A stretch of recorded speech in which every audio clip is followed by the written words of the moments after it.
قصص الانبیاء کا چھٹا حصہ بت شکن، پیشکش محمد طارق شاہد۔ اب ہم آتے ہیں سیدنا ابراہیم علیہ السلام کے قصے کی طرف، لیکن اس سے پہلے یہ وضاحت کر دیں کہ سیدنا ابراہیم علیہ السلام کے واقعے کے ساتھ چند دوسرے انبیاء علیہ السلام کے واقعات بھی وابستہ ہیں، مثلا سیدنا لوط علیہ السلام کا واقعہ، اس لیے کہ یہ سیدنا ابراہیم علیہ السلام کے بھتیجے بھی ہیں اور ان کے پیروکار بھی۔ اسی طرح آپ کے صاحبزادوں سیدنا اسماعیل اور سیدنا اسحاق علیہ السلام کے واقعات ساتھ ساتھ چلتے ہیں۔ اس کی وجہ یہ ہے کہ سیدنا اسماعیل علیہ السلام کی ولادت کے وقت ابراہیم علیہ السلام کی عمر 87 سال تھی، اور سیدنا اسحاق علیہ السلام کی پیدائش کے وقت سیدنا ابراہیم علیہ السلام کی عمر 100 سال تھی، جبکہ سیدنا ابراہیم علیہ السلام کی کل عمر 175 سال ہوئی، اس لیے ان کے واقعات ساتھ ساتھ چلتے ہیں۔ ابراہیم علیہ السلام کا قصہ سناتے ہوئے ان حضرات کا ذکر ساتھ ساتھ ضرور آئے گا، تو آئیے شروع کرتے ہیں قصہ ابراہیم علیہ السلام کا۔ صالح علیہ السلام کے بعد اللہ تعالیٰ نے سیدنا ابراہیم علیہ السلام کو مبعوث فرمایا۔ ابراہیم علیہ السلام جد الانبیاء ہیں، عظیم المرتبت اور اولو العزم پیغمبر ہیں۔ آپ کے والد کا نام طارق تھا، جبکہ اس کا لقب آزر تھا۔ آزر مدد کرنے والے کو کہتے ہیں۔ یہ شخص اپنے قبیلے کے افراد کی مدد کیا کرتا تھا، غمخواری کرتا تھا، اس لیے اس کا لقب آزر مشہور ہو گیا تھا۔ قرآن مجید میں ابراہیم علیہ السلام کا قصہ 73 مقامات پر ذکر ہوا ہے۔ یہ 73 مقامات 25 سورتوں میں ہیں، اور یہ بات ابراہیم علیہ السلام کے بلند مرتبت ہونے پر دلالت کرتی ہے۔ ابراہیم علیہ السلام بھی سام بن نوح علیہ السلام کی نسل سے ہیں۔ آپ کی پیدائش عراق کے مشہور شہر بابل میں ہوئی۔ یہ عراق کے شمال میں واقع تھا اور آج بھی موجود ہے۔ بہت بڑا شہر ہے، اس وقت بھی بڑی آبادی پر مشتمل تھا۔ یہاں بت پرستی عام ہو چکی تھی۔ اللہ تعالی سورۃ العنکبوت آیت 25 میں فرماتے ہیں، وَقَالَ إِنَّمَا اتَّخَذْتُم مِّن دُونِ اللَّهِ أَوْثَانًا مَّوَدَّةَ بَيْنِكُمْ فِي الْحَيَاةِ الدُّنْيَا۔ ابراہیم نے کہا کہ تم نے جن بتوں کی پرستش اللہ کے سوا کی ہے، انہیں تم نے اپنی آپس کی دنیاوی دوستی کے بنا پر معبود ٹھہرا لیا ہے۔ مطلب یہ کہ وہ لوگ اللہ کی عبادت بتوں کو اللہ کا شریک ٹھہرا کر کرتے تھے۔ ابراہیم علیہ السلام نے اپنے باپ سے اور اپنی قوم سے کہا کہ یہ مورتیاں جن کے تم مجاور بنے بیٹھے ہو کیا ہیں؟ انہوں نے جواب دیا، ہم نے اپنے باپ دادوں کو انہی کی عبادت کرتے پایا ہے۔ اللہ تعالیٰ ان کے بارے میں فرماتے ہیں، اے نبی، انہیں ابراہیم علیہ السلام کا قصہ سنا دو، جبکہ انہوں نے اپنے باپ اور اپنی قوم سے فرمایا، تم کس کی عبادت کرتے ہو؟ کہنے لگے، بتوں کی، ہم تو برابر ان کے مجاور بنے بیٹھے ہیں۔ ابراہیم علیہ السلام نے فرمایا، جب تم انہیں پکارتے ہو تو کیا وہ سنتے بھی ہیں یا تمہیں نفع اور نقصان پہنچا سکتے ہیں؟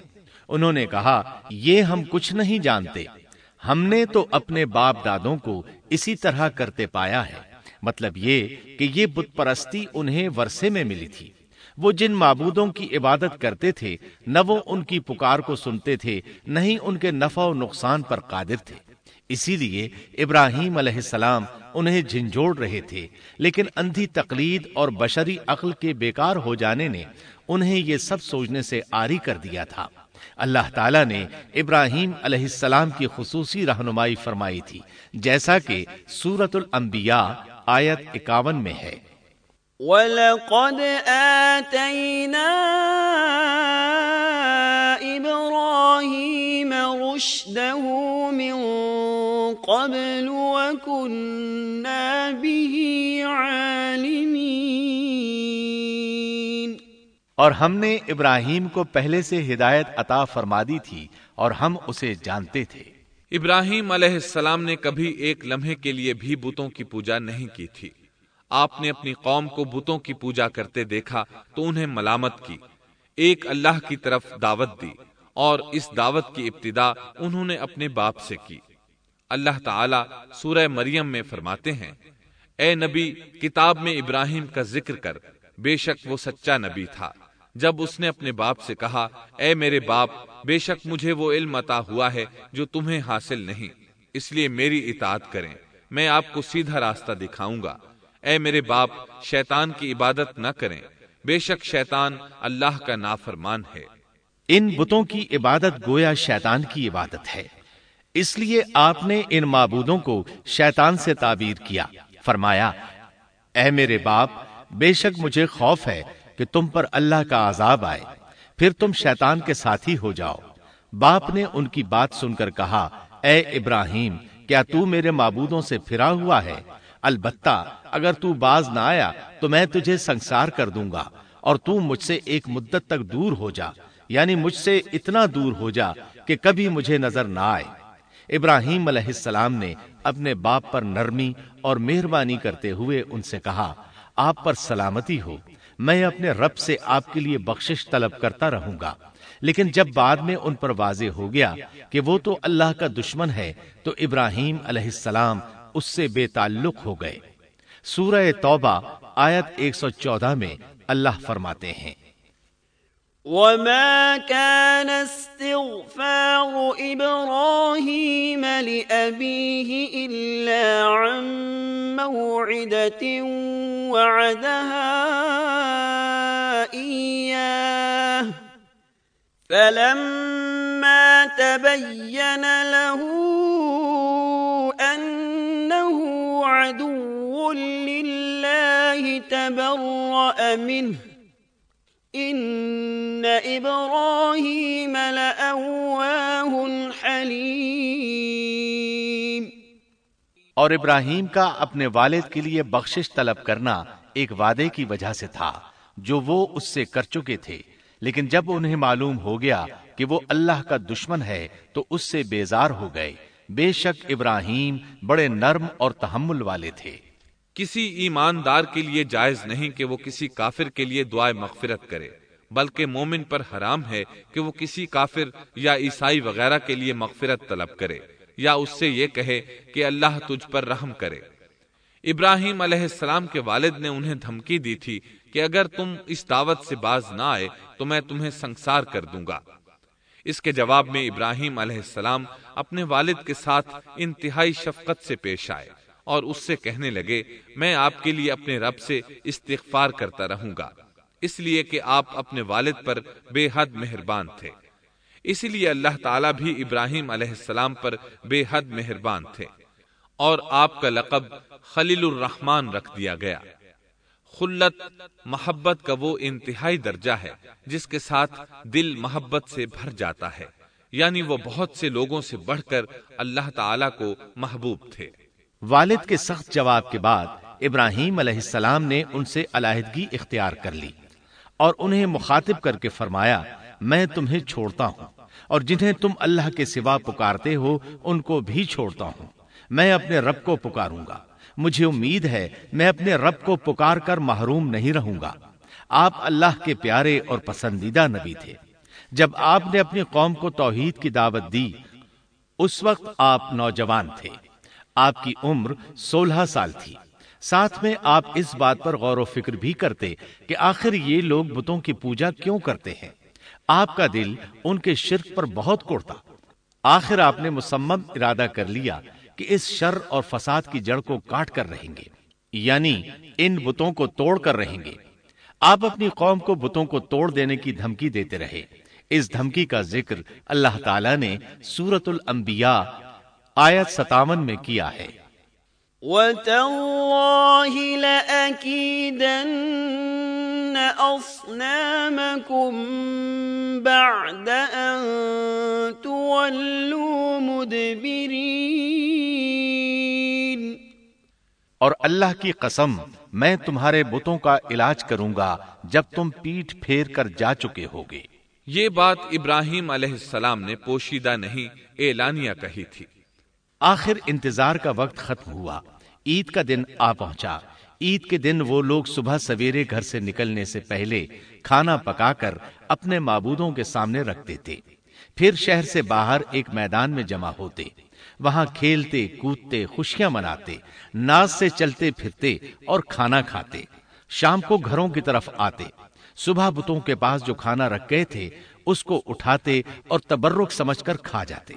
اپنے معمول کے مطابق انہوں نے عید کی تیاری کر لی، لیکن ابراہیم علیہ السلام تیار نہ ہوئے، اس لیے کہ وہ تو ان کے ساتھ جانے کا ارادہ ہی نہیں رکھتے تھے۔ وہ لوگ جانے سے پہلے ابراہیم علیہ السلام کے پاس آئے اور کہنے لگے، کیا آپ ہمارے ساتھ نہیں جائیں گے؟ سیدنا ابراہیم علیہ السلام نے آسمان کی طرف نگاہ کی اور فرمایا، میں بیمار ہوں۔ یہ تمام واقعہ سورۃ الانبیاء آیات 51 تا 58 میں بیان ہوا ہے۔ یقیناً ہم نے ابراہیم کو پہلے سے ہدایت فرما دی تھی اور ہم اسے جانتے تھے، جبکہ اس نے اپنے باپ سے اور اپنی قوم سے کہا کہ یہ مورتیاں جن کے تم مجاور بنے بیٹھے ہو کیا ہیں؟ سب نے کہا، ہم نے اپنے باپ دادوں کو انہی کی عبادت کرتے پایا ہے۔ آپ نے فرمایا، پھر تو تم اور تمہارے باپ دادا سبھی یقیناً کھلی گمراہی میں مبتلا رہے۔ کہنے لگے، کیا آپ سچ مچ ہمارے پاس حق لائے ہیں یا یوں ہی مذاق کر رہے ہیں؟ آپ نے فرمایا، نہیں نہیں، در حقیقت تم سب کا پروردگار تو وہ ہے جو آسمان و زمین کا مالک ہے، جس نے انہیں پیدا کیا ہے۔ میں تو ایسی بات کا گواہ اور قائل ہوں، اور اللہ کی قسم میں تمہارے ان معبودوں کا علاج تمہاری غیر موجودگی میں کروں گا۔ پس اس نے ان سب کے ٹکڑے کر دیے، البتہ صرف بڑے بت کو چھوڑ دیا، یہ اس لیے کیا کہ وہ سب اس کی طرف لوٹے۔ ابراہیم علیہ السلام نے لوگوں کے ساتھ عیدگاہ جانے سے انکار کیا اور عذر پیش کیا کہ وہ بیمار ہیں۔ وہ لوگ آپ کو چھوڑ کر چلے گئے۔ بعد میں ابراہیم علیہ السلام ان بتوں کے پاس گئے، دیکھا کہ ان کے سامنے کھانا پڑا ہے۔ چونکہ سب لوگ کھانا لائے تھے اس لیے یہ کھانا بہت زیادہ تھا، لیکن ان جھوٹے معبودوں نے اسے کھانا تو درکنار اس کو چھوا تک نہ تھا۔ ابراہیم علیہ السلام نے انہیں مخاطب کر کے کہا، یہ اتنا کھانا تمہارے سامنے پڑا ہے، تم اس کو کھاتے کیوں نہیں؟ تمہیں کیا ہو گیا کہ بات تک نہیں کرتے؟ پھر پوری قوت سے دائیں ہاتھ سے کلہاڑا مار کر ان کے ٹکڑے ٹکڑے کر دیے، لیکن بڑے بت کو چھوڑ دیا تاکہ سب اسی کی طرف رجوع کریں۔ تمام چھوٹے بتوں کو توڑ کر کلہاڑا اس بڑے بت کے کندھے پر رکھ دیا۔ مشرکین میلے سے لوٹے تو دیکھا ان کے سارے معبود اوندھے منہ ٹوٹے پھوٹے پڑے ہیں، ان کے تمام معبودوں کو توڑ دیا گیا تھا۔ وہ حیران رہ گئے کہ یہ کیسے ہو گیا، کس نے کیا؟ کہنے لگے، یہ کام کس ظالم کا ہے؟ اس نے ہمارے معبودوں کی توہین کی ہے۔ اس وقت جن لوگوں نے ابراہیم علیہ السلام کا وہ کلام سنا تھا انہیں ان کا خیال آ گیا۔ کہنے لگے، وہ نوجوان جس کا نام ابراہیم ہے اسے ہم نے اپنے بتوں کی مذمت کرتے سنا ہے۔ اللہ کی قدرت کہ ابراہیم علیہ السلام کا جو مقصد تھا وہ خود بخود پورا ہو رہا تھا۔ قوم کے لوگ مشورہ کر رہے تھے کہ سب کو جمع کرو اور اسے بلاؤ، پھر اسے سزا دو۔ چنانچہ تمام اہل باطل چھوٹے بڑے جمع ہو گئے، کارروائی شروع ہو گئی۔ کہنے لگے، اے ابراہیم، ہمارے معبودوں کے ساتھ یہ لغو حرکت تو نے کی ہے۔ ابراہیم علیہ السلام نے جواب دیا، یہ کام تو اس بڑے بت کا ہے، مجھ سے کیوں پوچھتے ہو؟ تم اپنے معبودوں سے کیوں نہیں پوچھ لیتے کہ ان کے ٹکڑے کس نے اڑائے ہیں؟ ابراہیم علیہ السلام کا جواب سن کر وہ سب سوچ میں پڑ گئے۔ پھر کہنے لگے، ہم نے بڑی غلطی کی، اپنے معبودوں کے پاس کسی کو حفاظت کے لیے نہیں چھوڑا۔ اس قدر واضح بات محسوس کر کے بھی وہ ظالم ایمان نہ لائے، بلکہ شیطان نے ان کے دلوں میں وسوسہ ڈالا اور انہوں نے غور و فکر کر کے کہا، اے ابراہیم، کیا تمہیں علم نہیں؟ یہ تو بے زبان ہیں، یہ بول نہیں سکتے۔ اب ابراہیم علیہ السلام نے فرمایا، تب پھر تم اللہ کے سوا اس چیز کی عبادت کرتے ہو جو تمہیں کچھ بھی نفع نہ دے سکے اور نہ نقصان پہنچا سکے۔ تعجب ہے تم پر اور ان پر بھی جنہیں تم اللہ کے سوا پکارتے ہو، کیا تم میں بالکل عقل نہیں؟ اس طرح ابراہیم علیہ السلام نے ان پر حقیقت خوب اچھی طرح واضح کر دی۔ ان سے فرمایا، تم ان کی پوجا کرتے ہو جن کو تم خود تراشتے ہو، یعنی ان کا حال تو یہ ہے کہ تم نے ان کو خود اپنے ہاتھوں سے تراشا اور ان کی عبادت کرنے لگے، جبکہ تمہیں اور تمہاری بنائی ہوئی چیزوں کو اللہ ہی نے پیدا کیا ہے۔ ابراہیم علیہ السلام نے ایک کلہاڑے کی مدد سے ان سب بتوں کو تہس نہس کر دیا تھا۔ یہ اس بات کی واضح ترین نشانی تھی کہ یہ بالکل بے بس ہیں، لیکن اس واضح نشانی کے باوجود وہ اپنے کفر ہی پر ڈٹے رہے اور لگے ابراہیم علیہ السلام کو دھمکیاں دینے۔ قالوا ابنوا له بنيانا فألقوه في الجحيم، کہنے لگے اس کے لیے ایک آتش کدہ بناؤ اور اسے اس دہکتی آگ میں ڈال دو۔ پھر ان لوگوں نے ایک چٹیل میدان کا انتخاب کیا جہاں مٹی نام کی کوئی چیز نہیں تھی۔ اس میدان کو پتھروں کی باڑ کے ساتھ گھیر دیا گیا۔ پھر سب لوگوں کو حکم دیا گیا کہ وہ لکڑیاں جمع کر کے اس گھیری ہوئی جگہ میں رکھیں۔ چنانچہ سب لوگ لکڑیاں جمع کر کے وہاں لانے لگے، یہاں تک کہ عورتوں اور بچوں نے بھی اس کام میں بڑھ چڑھ کر حصہ لیا۔ میدان میں اتنی لکڑیاں جمع ہو گئیں کہ زمین نظر نہیں آتی تھی۔ یہ لکڑیاں زمین پر ایک اونچی دیوار محسوس ہوتی تھیں۔ پھر ان لکڑیوں کو آگ لگائی گئی۔ جب آگ کے شعلے آسمان سے باتیں کرنے لگے تو انہوں نے ابراہیم علیہ السلام کو آگ میں ڈالنے کے لیے ایک جھولا تیار کیا۔ اس میں سیدنا ابراہیم علیہ السلام کو رکھا گیا۔ اس وقت آپ نے یہ دعا پڑھی، حسبنا اللہ ونعم الوکیل، ہمیں اللہ کافی ہے اور وہی بہترین کارساز ہے۔ یہ کلمہ ہر محتاج اور مصیبت زدہ کو پڑھنا چاہیے۔ بخاری میں ہے، رسول اللہ صلی اللہ علیہ وسلم نے فرمایا، حسبنا اللہ و نعم الوکیل ابراہیم علیہ السلام نے اس وقت فرمایا تھا جب انہیں آگ میں پھینکا جانے لگا تھا۔ مطلب یہ کہ ہم اللہ ہی پر بھروسہ کرتے ہیں، اس کے سوا ہمارا کسی پر بھروسہ نہیں۔ بعض روایات میں یہ بھی ہے کہ جب ابراہیم علیہ السلام کو آگ میں ڈالا جانے لگا تو جبریل علیہ السلام آئے اور کہا، اے ابراہیم، کوئی حاجت ہے تو میں حاضر ہوں۔ ابراہیم علیہ السلام نے فرمایا، اگر تم اپنی مرضی سے آئے ہو تو مجھے تمہاری کوئی ضرورت نہیں۔ ایک دوسری روایت میں ہے کہ بارش کے فرشتے نے حاضر ہو کر کہا تھا، اے ابراہیم، مجھے حکم دیجئے میں بارش برسا کر اس آگ کو بجھا دوں۔ لیکن ایسی تمام روایات ضعیف ہیں۔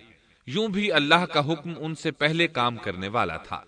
اللہ تعالیٰ سورہ انبیاء آیت 69 اور 70 میں فرماتے ہیں، قلنا یا نار کونی بردا وسلاما علی ابراہیم وأرادوا به كيدا فجعلناهم الأخسرين۔ ہم نے کہا، اے آگ ابراہیم پر ٹھنڈی ہو جا اور سلامتی والی ہو جا۔ گو انہوں نے ابراہیم کا برا چاہا لیکن ہم نے انہیں ہی نقصان پانے والا کر دیا۔ چنانچہ جب ابراہیم علیہ السلام کو آگ میں ڈالا گیا تو وہ ٹھنڈی ہو گئی۔ ابن عباس رضی اللہ عنہما فرماتے ہیں، اگر اللہ تعالیٰ آگ سے یہ نہ فرماتے کہ سلامتی والی ٹھنڈی ہو جا تو وہ اس قدر سرد ہو جاتی کہ اس کی ٹھنڈک سے تکلیف محسوس ہوتی۔ گویا آگ بھی اللہ کے حکم کے بغیر نہیں جلا سکتی، چھری اللہ کے حکم کے بغیر نہیں کاٹ سکتی، اس لیے کہ یہ بھی اللہ کی مخلوق ہیں اور ان کی قدرت بھی اللہ کے پاس ہے۔ وہ چاہے تو ان کو قدرت عطا کر دے، چاہے تو قدرت واپس لے لے۔ آگ کو ٹھنڈا ہونے کا حکم ہوا، وہ ٹھنڈی ہو گئی۔ اس نے نہ ابراہیم علیہ السلام کے کپڑے جلائے، نہ جسم کے کسی حصے کو کوئی نقصان پہنچایا، صرف وہ رسیاں جلائیں جن سے آپ کو باندھا گیا تھا۔ سبحان اللہ۔